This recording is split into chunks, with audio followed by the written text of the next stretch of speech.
So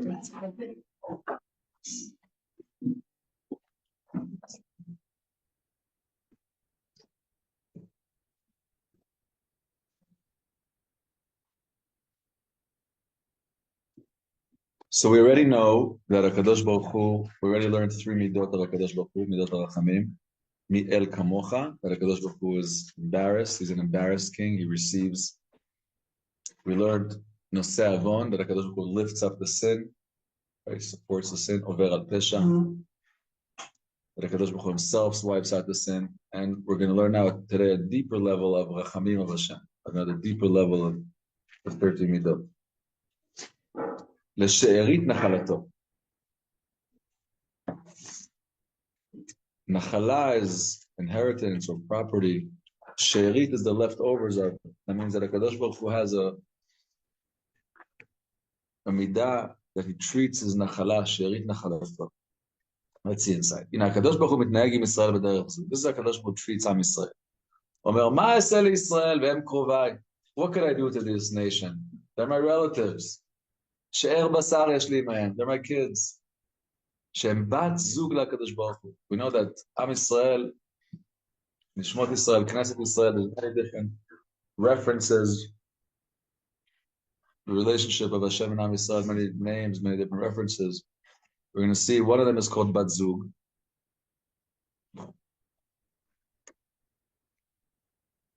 Really, the latter goes that first, Knesset Yisrael, the relationship of the Am Yisrael to Hashem is called a daughter. After it's called a daughter, it's called a sister. And after it's called a sister, it's called a mother. We see that there's psukim that HaKadosh Baruch Hu is referring to Am Yisrael as his daughter. And we're going to see these.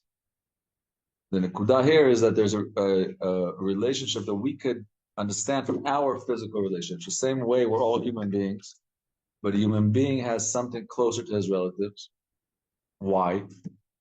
Why do you like your son? Because he's your son. Look, the other guy across the street is the other boy is so much more talented. Why? He's my son. He's my son. This is me. This is my essence, what I love. We're going to see this stems from an original place in heaven. Saturday. Israel, Am Krovo. Am Krovo. Mamash Krova yesh lo imahem ubanav hem. It says in Pasuk, Banim atem la'Adonai Elohechem. So all this, we're touching upon the depth of the relationship that our nation has with Hashem. So this is what it means, the she'er nachalato. L'shon she'er basar. V'sof sof im nachalato. The Jewish nation, the kids of Hashem, are the nachla, the property of Hashem. And if he punishes them, mamar, ima anishem, arei ha'ke'ev alai. Right? I sometimes tell my kids, I sometimes tell my son or my daughter, right, we have to give them a little correction, maybe you'll do something wild, and I have to give them a punishment, right? Kids can go out of line, you have to. And I tell them sometimes afterwards, I said, sometimes when Abba gives you a punishment, sometimes I cry because it's hard for me, because I don't want to do this. Right? So we understand this in our human relationships. And HaKadosh Baruch Hu, we're going to see that when Am Yisrael, when any single Jew goes through pain, as a matter of fact, the Shekhinah, the presence of Hashem is the one that's really the mother, right? A mother and a child, so you can see the child's in pain, but the pain of the mother is way, way, way bigger than the pain of the child, even though the child may be the one actually hurting.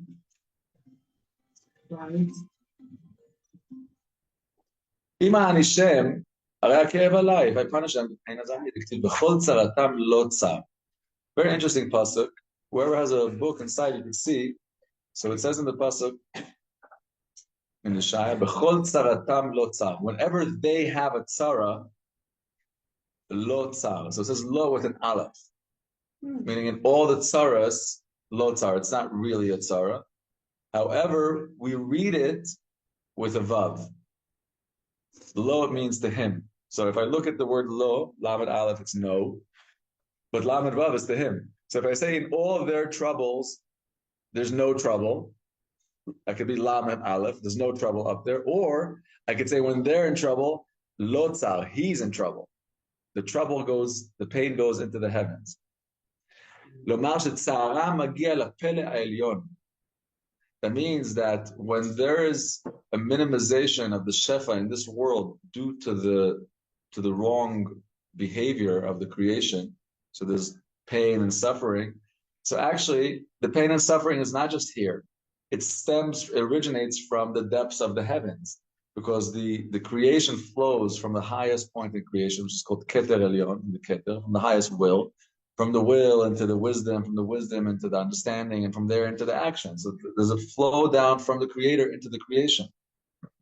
And when the creation is in pain, that means that somewhere on the root level, there's a minimization of a revelation of Hashem. It means it's midas adin. So when we see pain in this world, we're looking at branches, we're looking at leaves. Let's go deeper into the stem, into the tree, and let's go deeper into the roots. So whatever's happening on the fruit level or on leaf level is really happening on a root level. So when we see in this world, in the olamot chitzaniyut olamot, in the external parts of the world, pain, this pain is stemming from deep, deep, deep pain. That means that in the high worlds, there's less revelation of the mercy of Hashem and more judgment, more more correction. Even though these things in the long term are good, everything is gamzu l'toiva. Right? Like Rosh Hashanah, we dip the apple on the honey. We say Shana Tova u'metuka, because Shana Tova is for sure going to be everything is good, but it's not always sweet. It's not always sweet, right? The goodness could be bitter. Sometimes goodness could be, right? A person appreciates a good sour pickle or a good bitter piece of chocolate. This goodness can come in all kinds of flavors, but we want metuka. We want Shana Tova metuka. We want it to be good in a way that we can understand it. Pele, Pei Lamed Aleph. Pele in English could be like a wonderment or Pele Elyon is one of the terms for the ketel. That means that there's a very high anhaga that seems to be kule rachman, but lemaisa we know in Kabbalah that when there's a chisaron in the lower worlds, which is called zeir anpin v'nukve, really also Abba and Ima, which is the worlds above it, are also have a chisaron, and the ketel that originates the Abba and Ima also has a chisaron, and the acharaim of the ketel. That means that there's the minimization that we're experiencing in the lower levels is clearly stemming through the entire chain of command, so to speak, of creation. And also the higher worlds are then suffering. And that's why it says lo with an aleph, but really, because lo with an aleph is like, it doesn't, our effects, you would think it doesn't go up there, but really it goes up there. And everything that we do affects inward. Just like, right, your kids came out of you and now your grandkids are out of you, but what your grandkids do will affect inward back into you. Right? So it's, again, we're made parallel to the world. It's not that, right? So the more we can understand ourselves and the world, it's really the same. Our human relationships are all one. כל שכן לדו פרצופים שבהם עיקר ההנהגה, דקרינו בבב לא צר, וכתיב ותקצר נפשו בעמל ישראל, ושאינו סובל צערם וקלונם מפני שערים שערית נחלתם. הקדוש ברוך הוא, the creator of the world, the one, the good one. There's so much pain in the heavens when the lower worlds are not behaving properly, and then therefore the flow can't flow into the worlds. So our consciousness right now may be in the lower world consciousness, but actually this is really the highest place, because based on how the vessels behave in this world, that's how much light could flow in. So when the vessels are pure, when they're aligned, when they're whole, so Oren Sof could be sure. Oren Sof could only rest on a being that's whole and complete. Anything that has a mum, that has a chisaron, that has a blemish, the infinite, the divine light can't rest in it. So obviously our consciousness will be on the lowest level, but that's also how much God is there in the world as how much God we allow in our mind. Right? They asked the Kotzker Rebbe, where is God? Where is Hashem? He said, wherever you let him in. Right? So we have to let him into the world, because at the end of the day, to bring in the godly consciousness into the physical, it could all flow through all the heavens, but it's stopped by us. And if I want my ego, if I want my ego, I'm not going to be transmitting the O and so. Okay. ככה אדם עם חברו. כל ישראל הם שאר בשר אלוהים אלוהים. This is really such an important Torah to learn these days, because we're like mamish a minute before Mashiach, and Hashem is bringing back the Yidden from all over the world. And you could go into every shul today, and There's not a minyan that doesn't have Ashkenazi and Sephardi and Gerim and Temanim and black and white and Chassidim and Litvish. And it's amazing, like the what and that brought with it so much diversity and also so much difference, right? Why are this group doing this and this group doing this, and why is everyone the same? And there's so much going on. And really, this is the Torah that we really have to be dealing with right now is Torah of Rachamim, of mercy, and the Torah of Shalom, of really the light's coming down. The only thing that we need to do is create the vessel, and the vessel is Shalom.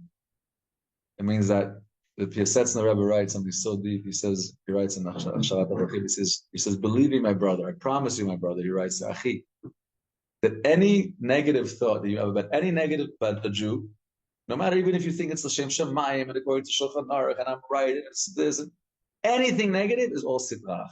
It's all the dark side. Meaning that we have to know that in our time, right now, what's the dark side? What's the putting all of his power in is to dividing us. And this is the Gemara says the first Beit HaMikdash was destroyed for horrible, horrible sins. They were serving idols at Beit HaMikdash. There's Sefer Yechezkel, horrible, unbelievable. Bet Avodah Zarah and Gilui Arayot and Shfichut Damim, killing prophets, unbelievable. That was the first. But the exile 70 years was enough of that. There was enough correction in 70 years to bring back Am Yisrael like the track, and they came back with Ezra Sofer and built the second base. The second base of Mikdash was destroyed because of Sinat Chinam. And Sinat Chinam is such a deep word because it's Chinam. It's for nothing. And V'adayin meraked benenu. That's why it's not getting together. It's because there's between us, there's Sinat Chinam, there's baseless hatred. As a matter of fact, there's a ma'amah from the previous Lubavitcher Rebbe. It's good to learn it. The previous Lubavitcher Rebbe was once in a Fabrengen, and he was going to give one of his chassidim a l'chaim. And the chassid couldn't find a clean cup because all the cups were being used, and he didn't want to use a cup with someone else. And the Rebbe held that's not Ahavat Yisrael. That means you don't love each other enough. If you could still, like, if you're sitting and you're learning in the same place, like every day, and like you're still stuck on the cup. And he gave a whole mimer on this called Hichaltzu, tremendous mimer. We're over there, and I know he explains that since a human being is a microcosmic creation, we have everything inside of us. We have a Moshe, you have Aaron, you have Avram, you have a Malek. Right? When Purim comes, we worry about that Malek of our nefesh, the doubt that exists in our nefesh. We also have a nation called Midian. Midian was the final battle that Moshe Rabbeinu was commanded before he died. Hashem tells him, take the revenge of Midian, and then you're leaving the world. So Midian is the final enemy as the Jews are entering Eretz Yisrael. That's Moshe Rabbeinu's final mission after he kills Og and Sichon, big Rishayim, the wicked powers that were running the world. Moshe Rabbeinu cleared out the world from so much evil. And he was going through nation by nation. And then Midian was the final nation. So, and then there's a whole revenge, and they go war with Midian. So, but Lubavitch Rebbe explained that this exists in our nefesh, that we all have inside of us a klipat Midian. That means that I hate a Jew before I meet him. When I meet you, I just realize why I hate you. That means there's a tendency in our being, a sinat chinam, a baseless part of our personality, of our wrong, the crookedness in our heart. There's something in the ugliness in our heart that we have to remove. There's so much of it. But one of it is that you just have a dislike to someone before you meet them, right? Today, politically speaking, it's so easy to understand. People politically opposed. When you meet them, oh, your yarmulke is that color? We must hate each other. That can't be. We can't be on the same team. We're in the same team. We're in the same family. Hashem finally brought us back after 2,000 years. And this is right now what we have to, and this is exactly the midah that we're dealing with, is building ahavat chinam. So the opposite of sinas chinam is mamish. If I would say that the hippies were right, I believe the hippies were right. I just believe that the only issue that the hippies had was the hippies didn't have any towards. They only had away from. They were away from America, away from Westernism, away from money, and they were right, away from war. But they didn't have Torah. So the hippies that became Bali Tshuva, for me, they're the real hippies. Like, they mamish live a hippie life. Because we have to, avat chinam, it's mamish, we have to develop inside of us that I'm going to love you. So that means that, I speak about this a lot with my guys and myself, really, I try to do this. Before you go anywhere, to try to sit a moment with yourself, mindfulness, and say, wait, I'm about to go into a room, right? There'll be 20, 30 people, maybe there'll be 500, maybe you'll go into a wedding, maybe you'll go into some, who knows where, these all types of people, maybe you're about to sit on a plane with all kinds of people sitting around you. There'll be all types, all types. I have to make space in my heart to see past the physicality. I know when I meet you, you're going to look different. It's after 2,000 years of exile. Right? Says, don't look at me I look so dark, you can't recognize me. I've been out in the sun for 2,000 years. If you can't recognize me, it's galut, it's not me. So before we meet each other, we have to mamash realize that we're a nation, a family, brothers, sisters in pain, all in galut, and Hashem is bringing us back together. And now the last thing that we have to do is allow ourselves to be in love with each other. It allows us to be together and to create and to realize that there's going to be a tendency inside of us that in Israel is very, very empowered by politics. The politics in Israel, very, very much like whatever difference there could be. If you're like gray and off gray, they'll make you black and white. They'll polarize the differences right away, and right this and every the news. They love bad news and they love anything to create hype and right. And portraying language like is a show of how business of this actors because we're doing it. Right, but this in general, this learning of compassion is learning of unity. It's learning about how the right way to see the world is and how the right way to see each other is. Okay. So we're mamish one family. This is the Tanya and Perek Lamed Beis. Everyone wants to see this deeper. Very kedai to learn the Tanya, Perek Lamed Beis. Even if you don't learn Tanya, it's a standalone Perek. Learn it. You should know it by heart. It's a very, very important Perek. Why? Because the mitzvah is so different. It's such a big challenge. And it's so important. So over there, we address, if we want to be realistic, how do we actually do this? Okay, it's very nice to talk about love, but how do you be in love? When we're so diverse, we're so different, there's so many opinions and so much going on. What's going on? How do we do this? So we realize that what's different about us is our outside. Our neshamot, our essence, our mission. Like imagine a bunch of soldiers meeting together, right? One soldier's wearing a white uniform because he's in the Air Force, and the other guy's wearing green uniform, and the other guy's wearing, his super trooper uniform, but they're all on the same team. All same team. Yesh bezeh chelek bezeh, bezeh chelek bezeh. This is so deep. We have to know we're the same team, but we all have each other in each other.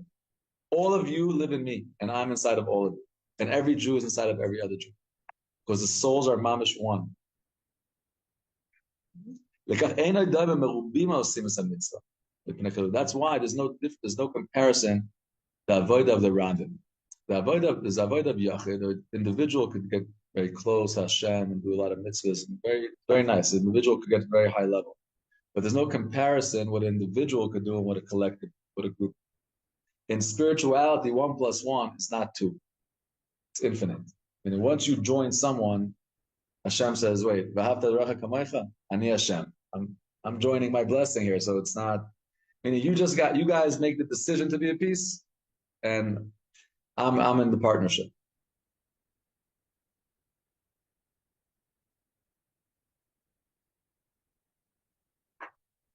That's why it's very important before any mitzvah that you do to have in mind that I'm doing this mitzvah in the sake, in the merit, with the connection of every single Jew. B'Shem Kol Yisrael. Because to understand this is that every Yid has to keep all the mitzvot. Because the mitzvot are the shlemut. But how could every Jew, how could every individual be also a man and also a woman and also a kohen and also a Levi and also a Yisrael and also a king and also poor and also rich? Not all the mitzvot are everyone's. So, okay, so one answer, okay, many reincarnations. God has time. You'll come back, one time you'll be rich, one time you'll be poor, then you'll be a kohen. That's one answer. But that could take a very long time. The ultimate way to bring the tikkun the fastest is realizing this nekuda, that I am in everything and everything is me. We're everything. And when I do something, the rest of the team doesn't have to do it. If I do it for them. We're one team. We don't have to double dip. We all do, right? If you're doing something well, you're doing it for me. Let me do something else well for you, because we can't do everything all the time. You can't. So when You're doing a fresh challah. B'Shem Kol Yisrael. Any mitzvah that you're doing, even if you get tzedakah, B'Shem Kol Yisrael, that what you're doing is you're having in mind that what I'm doing right now, Mizak, I want the entire collective Jewish body to be connected to its essence. I'm not doing this as me. I recognize that I am I'm the nation. The I is a greater I. When the nation behaves in this way, then you don't have to be everything. Because if the poor guy receives tzedakah and he's having in mind B'Shem Kol Yisrael, I'm the final Hey of Shem Yud Vavke, and I'm receiving it. That's it. The whole Israel receives tzedakah. And when the rich guy gives the tzedakah, he's giving it, and he's having the kavanah that I'm giving the tzedakah B'Shem Kol Yisrael. It's kavanah. Everyone's yotzeh. So then the rich guy doesn't have to be poor, and the poor doesn't have to be rich. We're all doing each other's avodah because we're one family. B'Shem Kol Yisrael is an unbelievable trick of the Kabbalah and the Chassidim for every mitzvah that they do. Right? Say Hashem Yichud Kucha B'Richu Shechina. I'm doing this mitzvah to unify the name of Hashem, the Torah, with the world, with the Shechina. And I'm doing this B'Shem Kol Yisrael. I'm doing this to enhance the entire consciousness of the entire family, the entire team, the zchut of the entire team. We're one team. And not only that, I'm allowing myself to receive the mitzvot that other people are doing for me. It's very important. I'm allowing myself. Everyone, the one of the tzaddikim writes that before davening, they would connect themselves to everyone in Am Yisrael. There are people that are tzaddikim more than me, and they're having me in mind. I'm connected to them. And there's people that are not davening at all. I'm having them in mind. There's people that are wherever you are in the ladder, there's souls higher and souls lower. And always connect yourself to the souls that are higher than you, that are connecting everyone. And have in mind the souls that are lower than you, because we're one team. We're one team. There's no the success, mamish. When we get this, when I'm sorry, we should get this halavai today. Oh, you see that, right now there's a big levaya going on. I can't be there right now because we're here. There's a big levaya going on, right? How much pain and suffering sobers people up from so much. In funerals, people are so sober, they're so real, they're so in touch.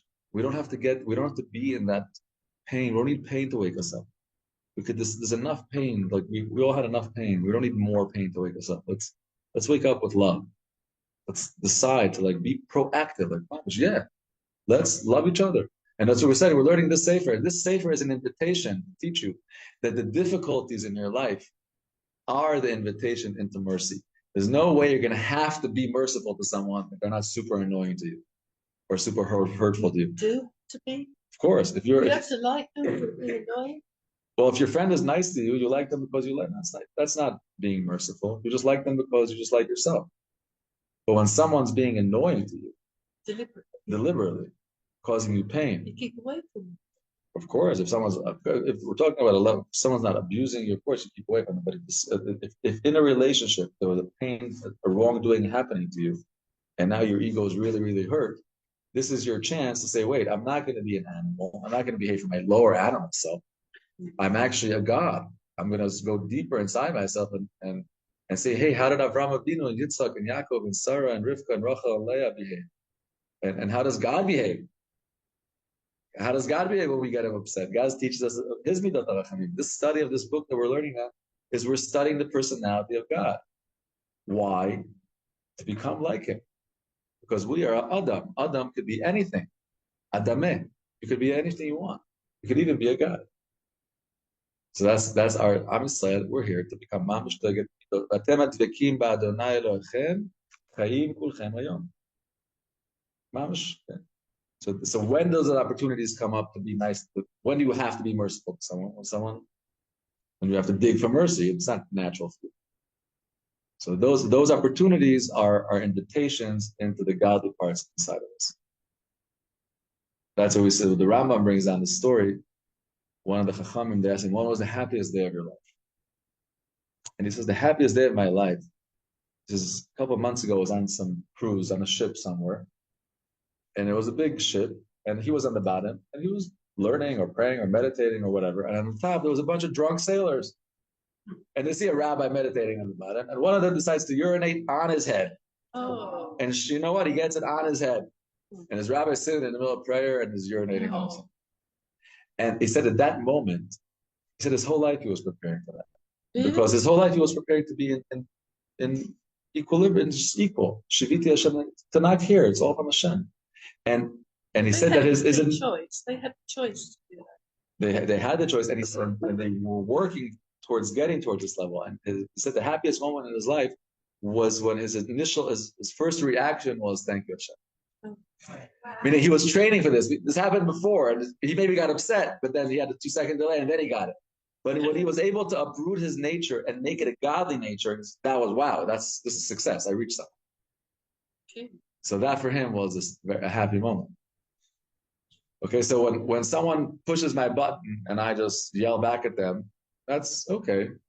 It's animal to animal, jungle to jungle. Very nice. Nothing godly happened there. But if someone pushed my buttons and I said, wait, I have two personalities inside of me.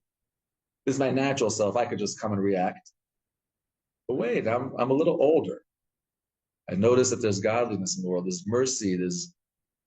I'm gonna try to become like God. And I'm going to learn God's ways, and I'm going to see why he behaves this way, and I'm going to behave like him, and then I'm going to become like him. But then you become a superhuman. You become untouchable. You're above everything. That's not the reason for doing it, but that's what God is, a super. It's a good hope. Everybody. It's good hope for all of us. Why not? Everyone should have happy lives. Imagine if all of us had lives where no one could, Hillel HaZaken, the Gemara says the story, Hillel HaZaken was the leader of Am Yisrael. Great leader. They think a great leader, such a big rabbi, he knew so much Torah. That doesn't make you great. In the eyes of the Torah, knowing a lot does not. What makes people great is their personality. And the Gemara says this story that two friends had an argument. They said, Hillel, he's such a great personality. I never saw him get upset in my life. He's sitting in court, he's dealing with all kinds of stuff all day, and he never got upset. The guy says, I could get him upset. He says, no way you can't get him upset. He says, listen, I could get anyone upset. I got kicked out of every class in, school. And they know, yes, they make a bet for 400 points. There's a lot of money. There's no way you're going to get him upset. And Erev Shabbos, right? Friday, the whole house is in chaos. Everyone's running around.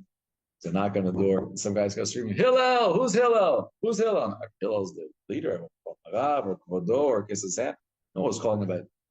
And he comes and says, yes, here I am. What could I do for you, my son? And he starts asking him ridiculous questions. Why do Africans have such wide feet? And why do Chinese have slanted eyes? And he keeps on coming back. And he just comes back and answers them with patience. And at the end, after he kept trying and he couldn't get him upset, he started cursing him. He said, why are you cursing him? And he says, because of you, I lost 400 gold coins. So he says, it's kedai for you to lose another 400 for Hillel not to get upset. So we could really be on that level. Meaning no one could upset you. We could get upset. And it's very okay, meaning to react in a natural way is, to be natural is okay. We're not angels, but we're meant to be higher than the angels. Meaning you're born with an animal spirit that's lower than the angels, and you're given a godly consciousness that's higher than the angels. And that's the struggle of the Jewish life, being in that duality, and that too. And the way to reach what we're doing is to bring up the animal soul and bring it up to the level of the godly soul. And then when you do that, then your animal soul is about tshuva, and he's infused with godliness. And then you have two good souls inside of you. And then that good soul is the soul that you created. Meaning, where do we go after 120? Into the body that you created. Because you got it raw and bad and negative and selfish, and you upgraded it into a godly surah. That's what you go into. That's you made. If there's one thing that a person does in his life, is the only thing that you could really do is bring godliness into your animal soul. That's the only thing that could be changed. Right? The thing that bothers me about that story is the drunken sailor. Like, what good was it for the drunken sailor that the Rav reacted? It's like encouraging bullying. No, it's like. Well, look, the drunken sailor went on in his way, and I'm sure he'd done this before, and he did it after. I don't think his life wasn't changed. This rabbi was aiming at godliness. This rabbi had a goal, and the Ashgacha Platit around us. Yeah, he was attacking himself. Every time it wasn't attacking the world. Like that, he didn't do anything so that bully isn't gonna do that again to somebody else.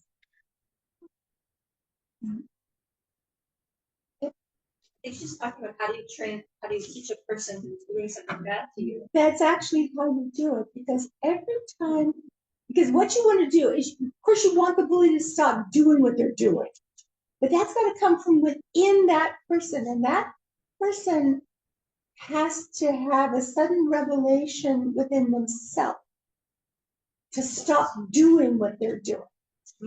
It could actually embarrass the bully. It could, which is like murdering the bully. It's just like you. Sometimes when a person does bad things, there comes a point when they realize, oh man, I'm a real rotter. Right. They hit a certain rock bottom within them. Sometimes that happens because the person doesn't lash out at them or push back. They actually take it, and then the guy's like, oh, and then so it's really, in a sense, that equanimity, the equanimity of the quote victim who refuses to be a victim. By not victimizing himself, you're saying that he's causing. He actually causes. He has there's like a little chip in the neshama of the bully. A little chip. And of course, the more he, and eventually you hope that with the help of HaKadosh Baruch Hu, eventually he will have, the light will chip away at the garbage all over the glass, and the light will come through. I think in a bigger sense, the Baal Tanya writes that the world is divided the 600,000 neshamas. So the world is divided 600,000. Your neshama has a 600,000 of every plant or animal. Like your relation is connected to everything. So when we're good, the parts in creation that are good are good, meaning our good affects the entire creation. You can see this by Noach, that by Noach, all the people were bad, and then the entire world was corrupt. But Noach kept holy, and they were able to bring in a pair, meaning there was only another pair of each animal in the world that was holy. How did that animal stay holy if all the animals were being not holy? Because those animals were connected to the neshama of Noach. So since Noach was keeping himself aligned, so all the animals and trees and properties connected to him stayed aligned. So when you're not a small thing. We see ourselves as small, but you're affecting everything very strong. And when you, inside of you, make a decision to bring more godliness inside of you, there's actually more godliness in the entire creation. Because we're all made out of everything, and your consciousness is affecting everything. And there's more of a feeling of let's do tikkun in our nefesh habehemit.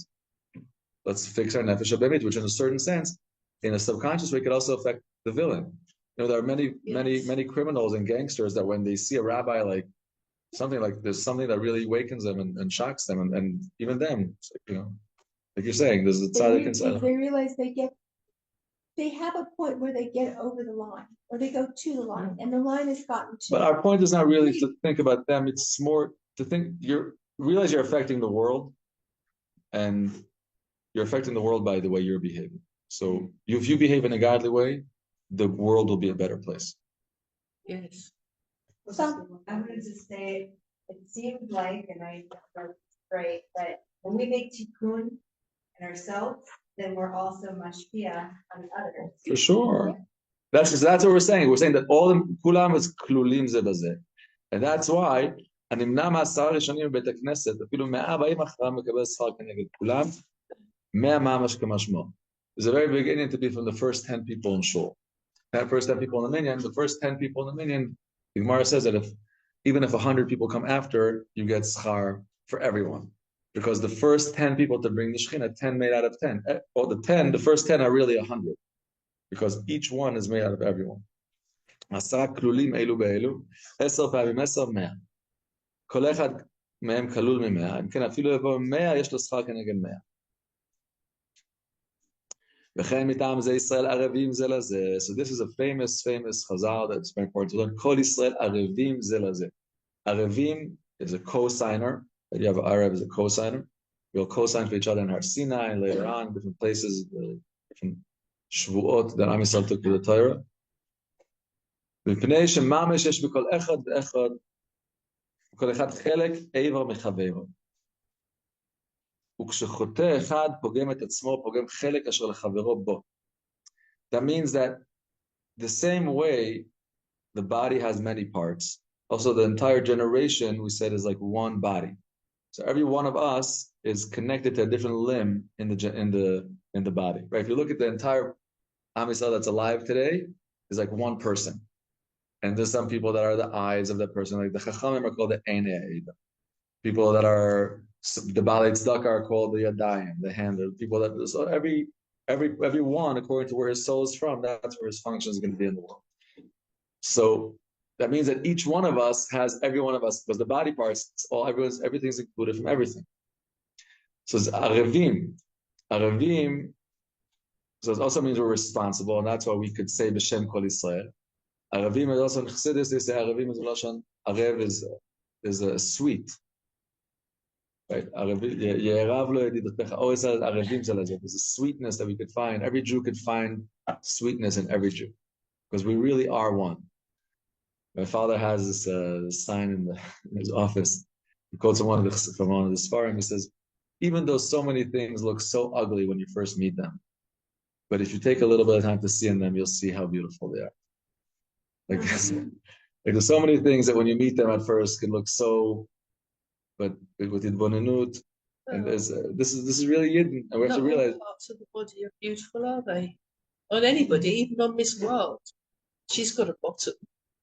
Right. You know what I mean? She's not that. She's beautiful, yeah, but not really. Everyone is made out of everyone. Everyone has everyone inside. Everyone has everything inside of And it. every part counts. Because if you leave one part out, then it's not whole. Of course not. What would you give up on your pinky? To be beautiful. Of course not. Yeah. Every part is necessary. People, like a person has a little thorn in their foot, and their whole thing, they're all out of whack. It's going to rule. That foot is going to rule Everything. the world. So Arevim Zelazeh mamish, we're all mamish. Kol echad chelek mechaveroi. So that means when a person sins, you're darkening your essence, and not just your essence, wherever you are. So there's parts of inside of us that are dark because there's people that are dark. And when those people do tshuva and their light shines, so then their light inside of us shines. Let's say there's one guy who's like the shoulder. He's from the shoulder of this generation. That's the problem is. Right? And he's sleeping, he's out to lunch, he doesn't realize he's Jewish, he doesn't realize nothing. So then in my being, I'll feel like in my doing, whatever the shoulder means, support or weight or whatever it is, there'll be a darkness. One day this guy does tshuva, and suddenly I feel like Gavad, I feel like something new, like, why? Because he woke up and that part of him inside of me woke up. Because we're all inside each other, all of Am Yisrael. We're affecting each other all the time. And the thing is rather than think, oh, there must be something wrong with somebody else because I don't feel good, it's to work on yourself, because then you can affect them. Right. Rav Nachman, I think those stories of Rav Nachman was some of the tzaddikim that would be sitting and suddenly they would start laughing very strong. And because I was thinking of the story of Rav Nachman, one of the tzaddikim was born. When a tzaddik was born, they felt it. The big tzaddikim that are interested in the success of the team, they're not in their own world. They're with Klal Yisrael, Knesset Yisrael. They feel the pain when one of the members leave, and they feel the pain. They feel the joy when someone comes in, because it's the team. The mamish feel it. So when tzaddikim were born, it would be tzaddikim in different countries that would be sitting and suddenly start laughing and having a great time. Wow, they say, right now, big neshama came to the world. Baal Shem Tov often would be laughing, different neshamas, Barditchever, different neshamas that were born, and he would see them and be, right? Because this is a success for the team. We feel it. The whole nation wakes up because we're all included. We're all made from each other. That's why we should all be interested in the success of each other. Meaning, if a person's davening, Hashem, I want this, I want this, I want this. What should be the davening? The success of Am Yisrael, Atzlachat Yisrael, Yeshuat Yisrael, success of the team. And you have to know that in Adam נוגע במה שמוכן לחברו אפילו אם לא הנימה. The Gemara says that a person doesn't touch what belongs to his friend. You can't touch what belongs to your friend, even with a hair's breadth. The success of another person, no matter, let's say you have a business and I open a business next to you. So we may not be such good friends because you're going to take my customers, right? Not at all. Jews that had Emunah, not at all. Your success is on your line. You have a whole world that's called you. And there's a whole world that's called me. And there's a separate, the same way two hairs, every hair has a ma'ayan, has a root. Yeah. And no two hairs nurse from the same root. They're not jealous at each other. Every person is like that. We all have a root, exact root that you nurse from. No one touches anything else. Nothing. So therefore, sometimes I could not want your success because I feel like, if there's a cake and you're going to take the bigger slice, then that means I'm going to take the smaller slice. But that's not how it works. What is your sentence?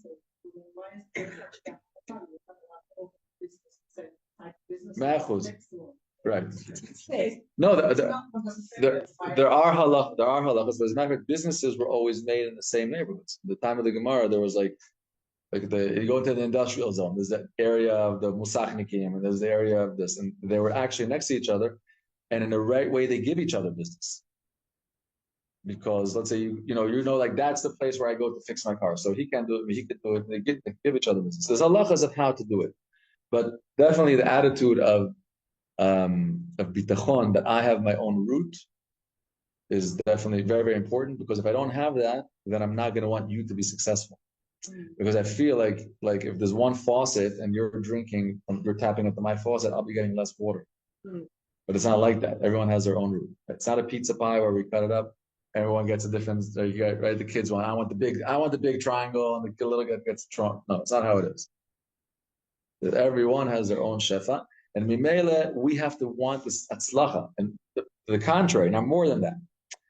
Not only that your success won't jeopardize my success. The opposite. I'm interested in your success because we're on the same team. I want all my members, I want all my brothers and my sisters and all this. If you're a soldier in the army, you want all the soldiers to win. You don't want to win yourself. Right? So the opposite, I'm interested in you, because when you're successful and you're matzliach and it's good, you're going to be acting in more mochin de gedlut, you'll be acting from a better place. Why not? Why should a Jew be in pain? So this is ayin tova. We don't realize this how much we look at another person. This is ayin ra. Everyone knows ayin hara, the famous ayin hara. What's ayin hara?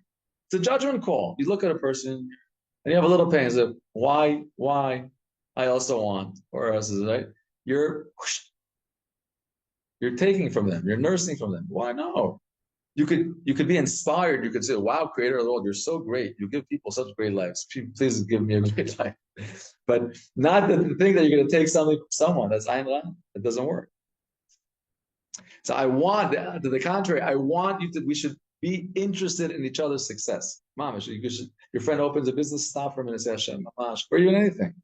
Like you see a yid going through some tsar, say, Hashem, mamash, give us that tzlach.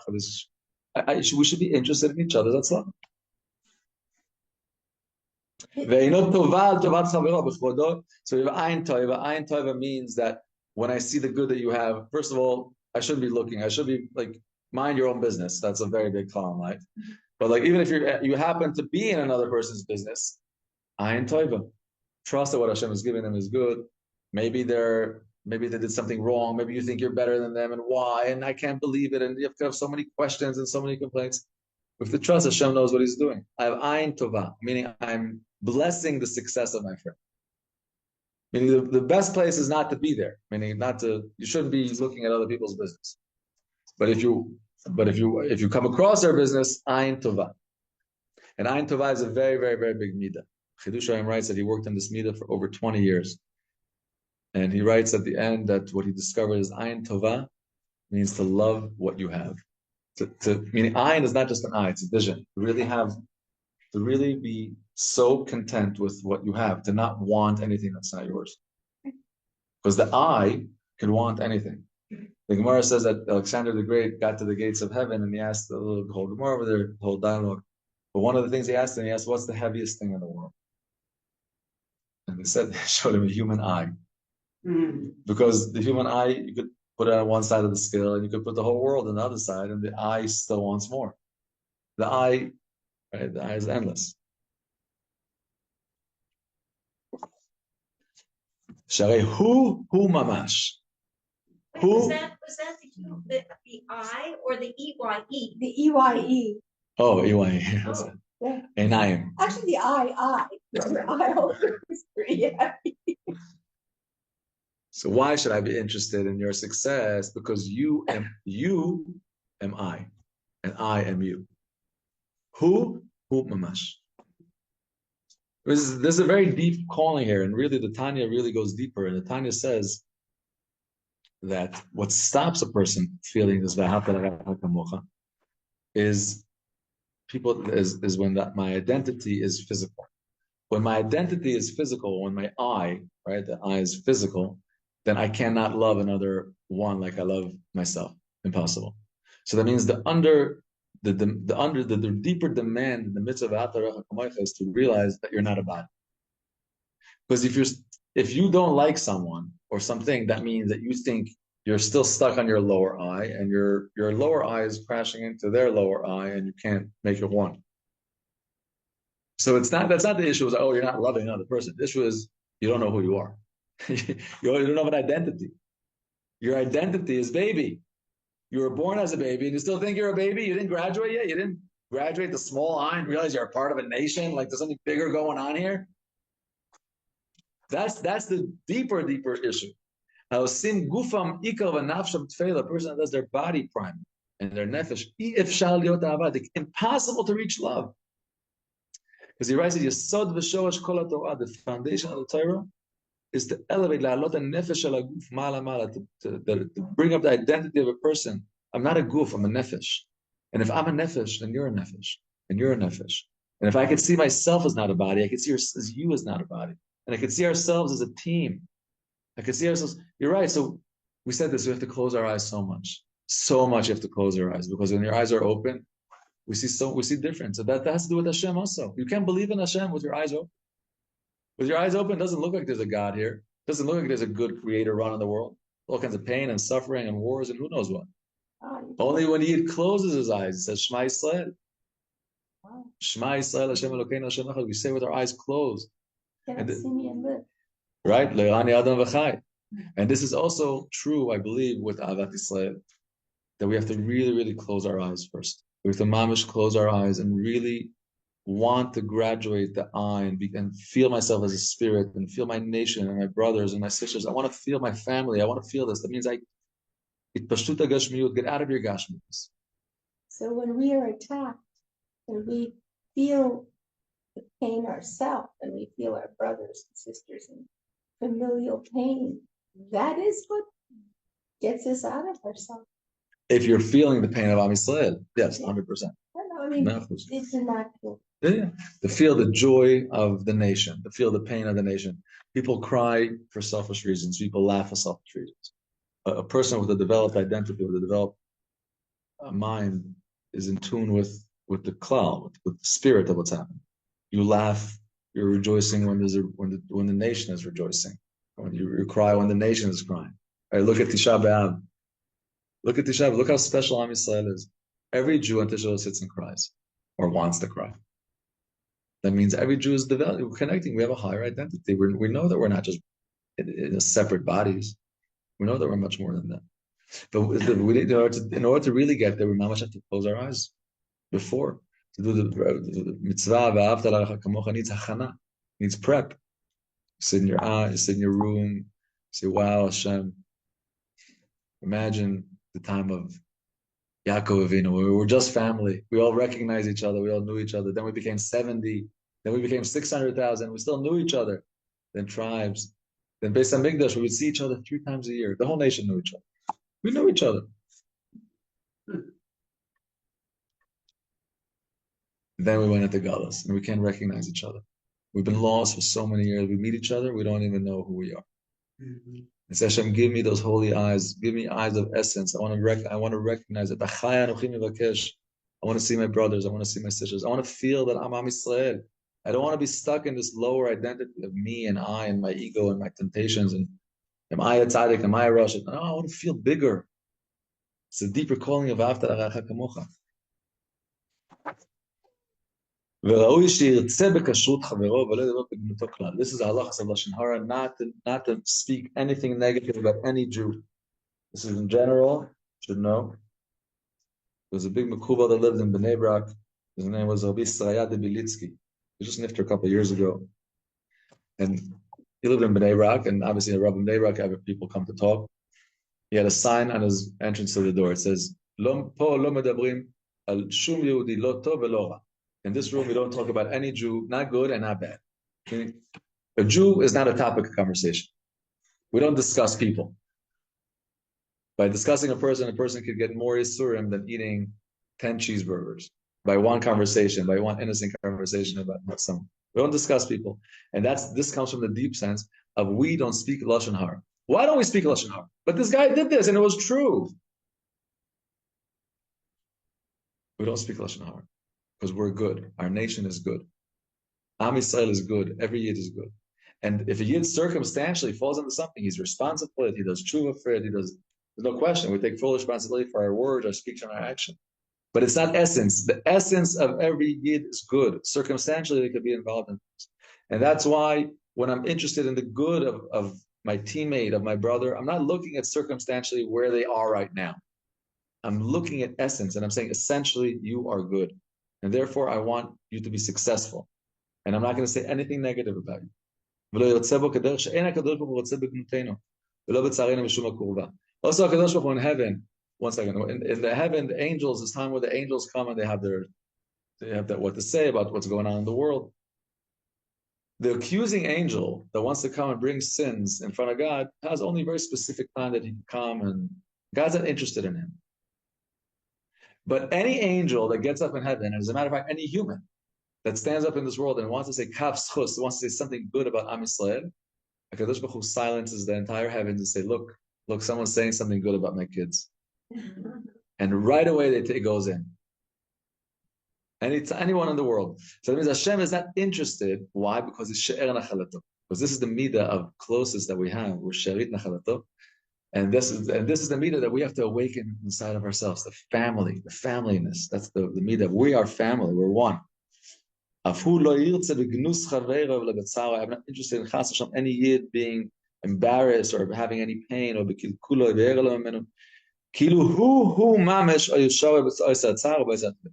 when I see another Jew in pain or another Jew in joy, I should feel like mamish I'm in that pain or I'm in that joy. There's obviously a very Gevalt level, very beautiful level to aspire to. Very shaykh for these days, very shaykh for this a minute before Mashiach time that we're in.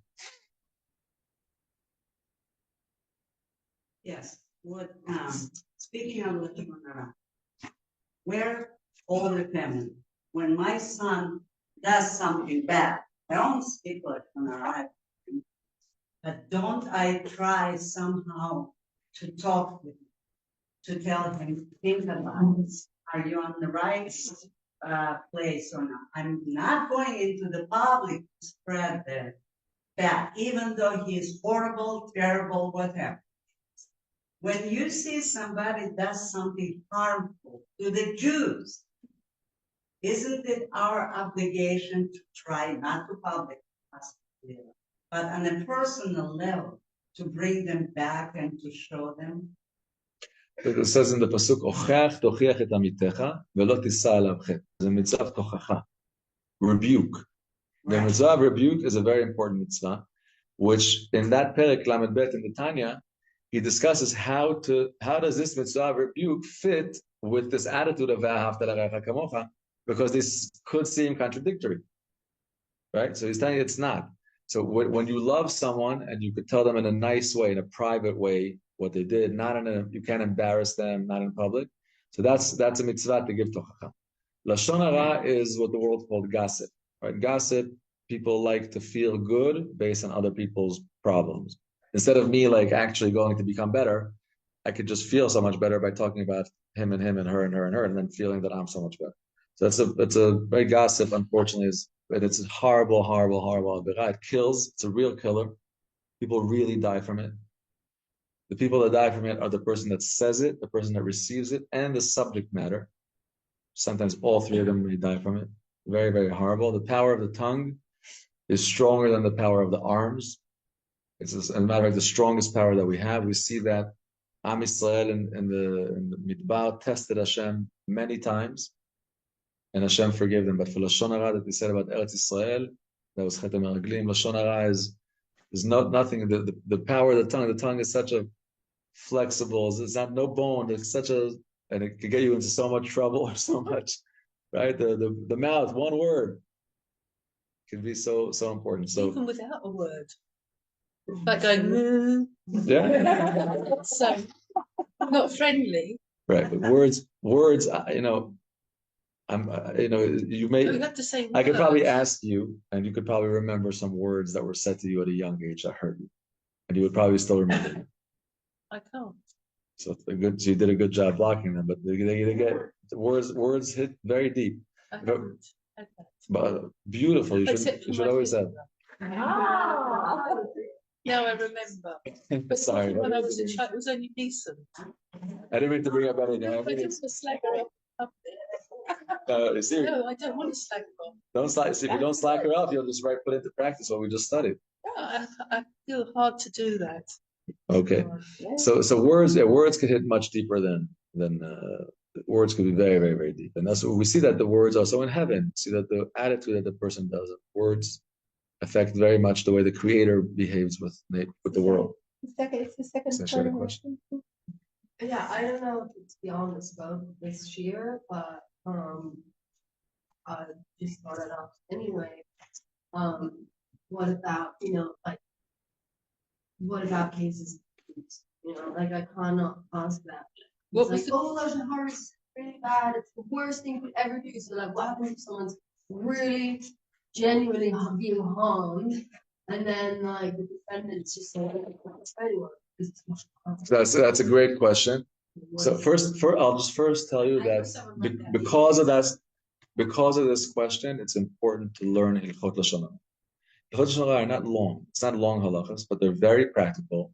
I mean, you guys as women talk more than men. You're talking all the time. You should be knowing what you're talking and what to talk and what not. So now, Lashon Hara, Lashon Hara means focusing on something negative for a bad purpose. If let's say right now you're in a shidduch, you call me and say, hey, listen, I had a guy, I'm going out with a guy from your yeshiva. I get calls for shidduchim all the time. So I have to give honest reports, right?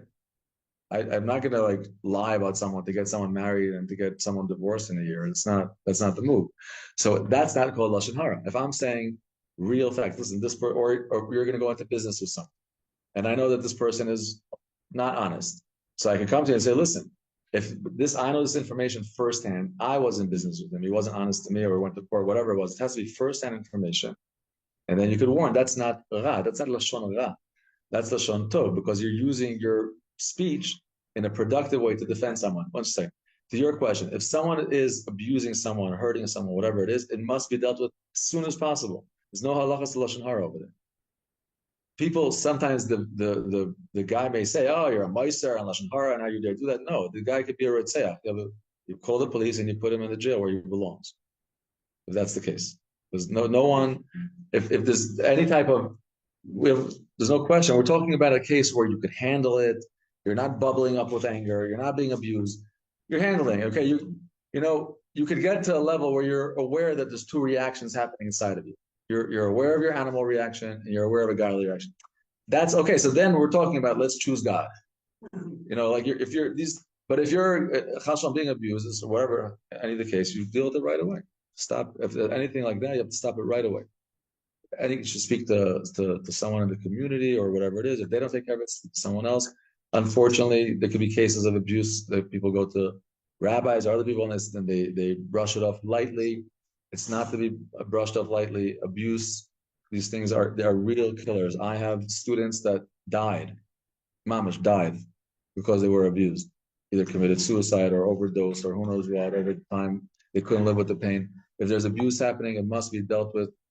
There's no question about it. This is not. We're talking about over here in a case where you could handle two reactions. There's a lot. The laws of Lashon Hara are actually complicated. They're very complicated. The initial, don't say Lashon Hara, that's your company rule, except when a whole variety of So they're not complicated in a sense. They're not very long. You're right, but they have to be learned. The halachas of lashon hara have to be. About you. We're speakers. We talk all the time.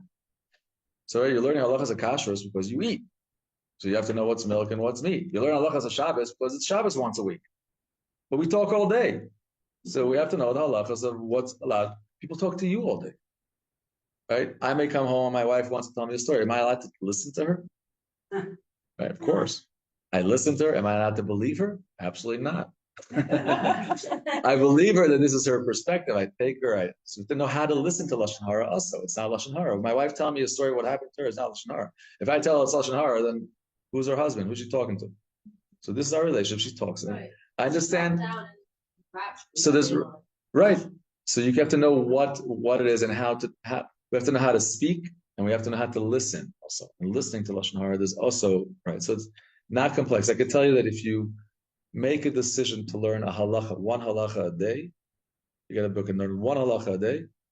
Over time, you'll become an expert in halachas of lashon hara. The person who's abusive can also sometimes be. It's not that they could actually be a rodent.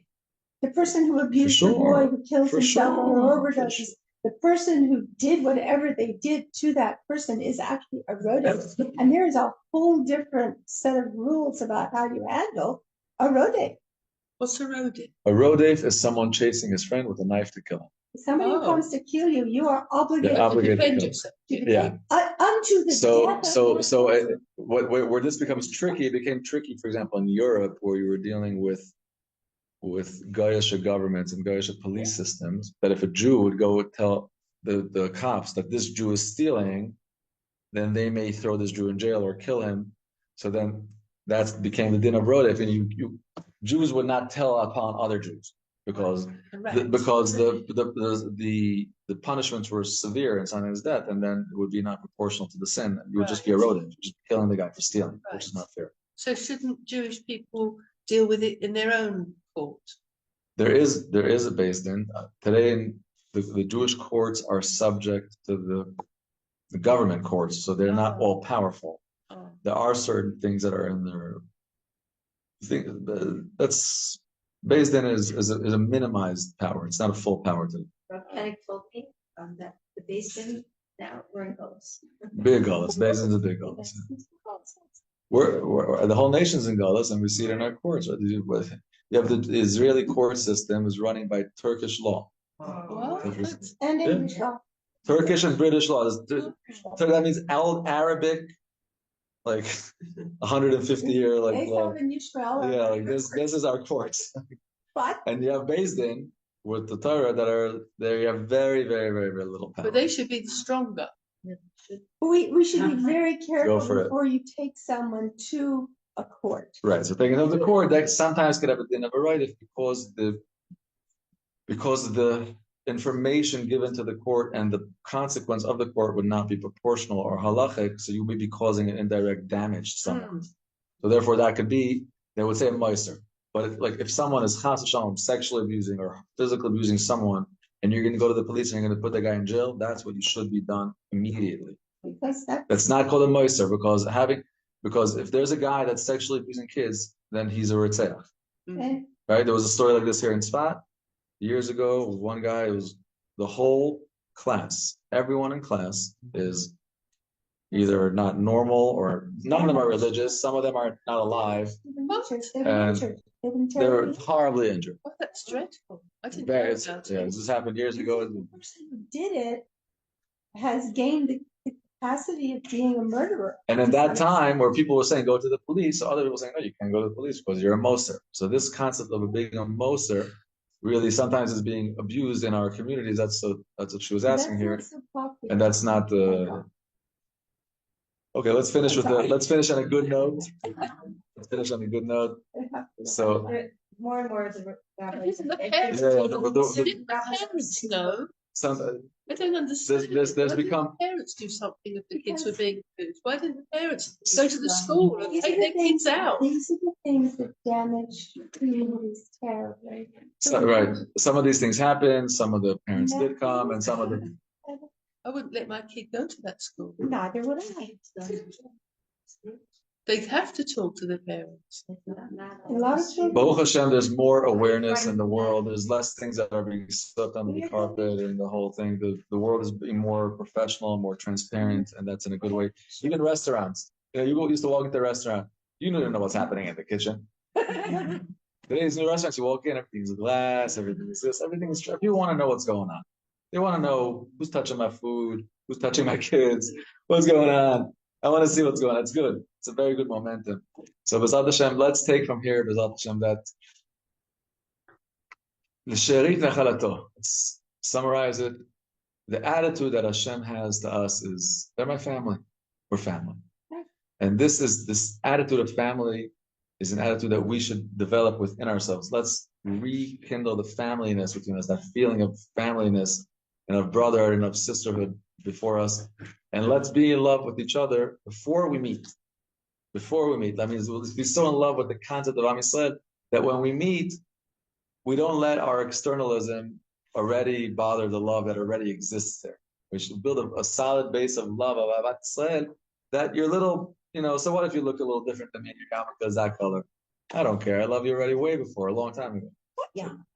I thought you already know. Or I was once at the Kotel. I'll just tell you a funny story. Yeah. I love the Kotel is like one of my favorite places in the world. I could sit there. I love Kotel. Just sit there and look past the Kotel, try to imagine the Beis Hamikdash place. I was sitting there, and this Christian guy came up to me. He's like, very polite. He's like, "Can I ask you a question?" I said, "Of course." I could see he was very confused. That he was looking around. I said, "What could I help you with?" He says, "I'm trying to figure out the caps. This is some of them are bigger, some are smaller, some have colors. What's the order? Like, what's the hierarchy? Who has the white ones, the blue ones?" He was trying to figure out which Jews get which yarmulkes. I was like, "Wow, how do I explain to him?" And I told him that it's not about the color of what's on our head. It's about having an awareness over our head. That each one of us has a feeling that it doesn't end in my mind. That there's a bigger picture, there's a bigger thing, and that's what we have feeling. Like, when my yarmulke falls asleep at night, I feel it.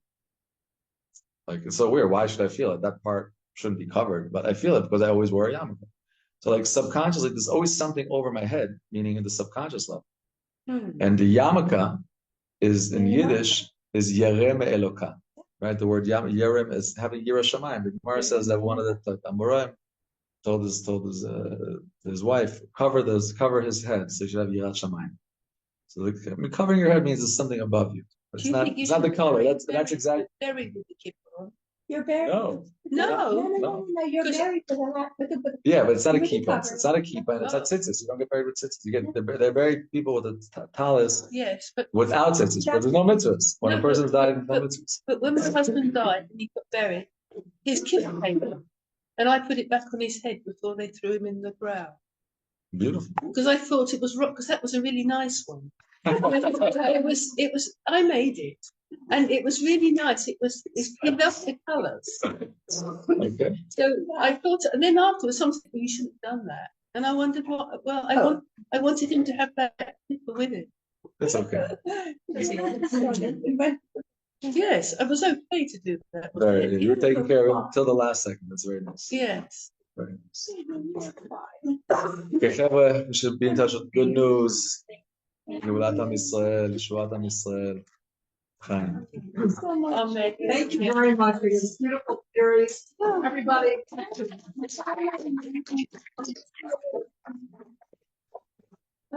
a lovely bag.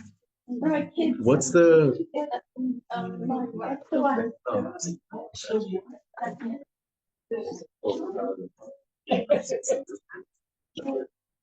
My bag is